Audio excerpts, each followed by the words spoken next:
Takže hodine je nedela, vy sledujete ďalší video z cyklu 365 dní. Dnes tu bude troška o dronoch, lebo s dronmi sa doslova rozprávalo veci a začalo to celkom tak nevinne. Pre mňa bolo prvé stretnutie s dronmi pri takých hračkách ako Parrot a Drone. Samozrejme, drony sú úplne aj iná liga. V poslednom čase sa, ako vravím, s týmito vecičkami rozprávalo veci. Amazon plánuje používať drony na doručovanie zásilok.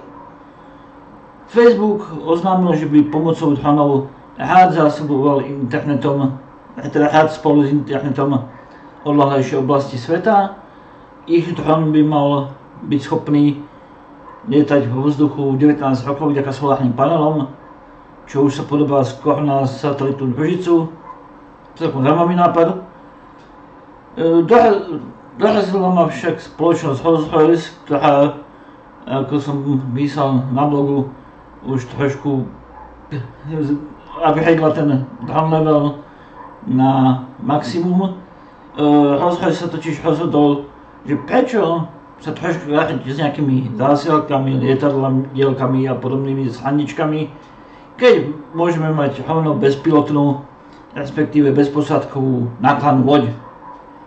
Tak, Rolls-Royce si povedali, že začnú používať nákladné lode bez posádky. Zaujímavá idea, zaujímavé to však bude s predpismi, keďže myslím, že predpisy, tam je trošku problém, nepovolujú zatiaľ bezpilotné lode. Inak máme tu už bez vodičov auta od Google. Ja som fakt zvedavý, kam toto dospie ďalej, či nám tu vzniká nejaký Skynet alebo niečo podobné.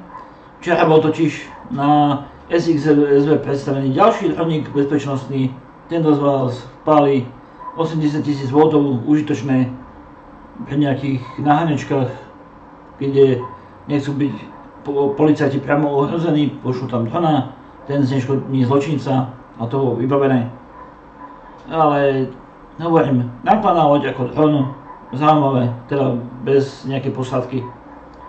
A čo si myslíte o dronoch? Je to budúcnosť?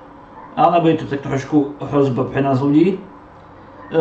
A kde by ste si ešte vedeli predstaviť drony okrem polície, lodí, čo ja viem, leteckej dopravy osôb a podobne? Dajte do komentárov vaše predstavy, ako nepopustíte fantáziu. My sa vidíme opäť zajtra v pondelok. Ahojte.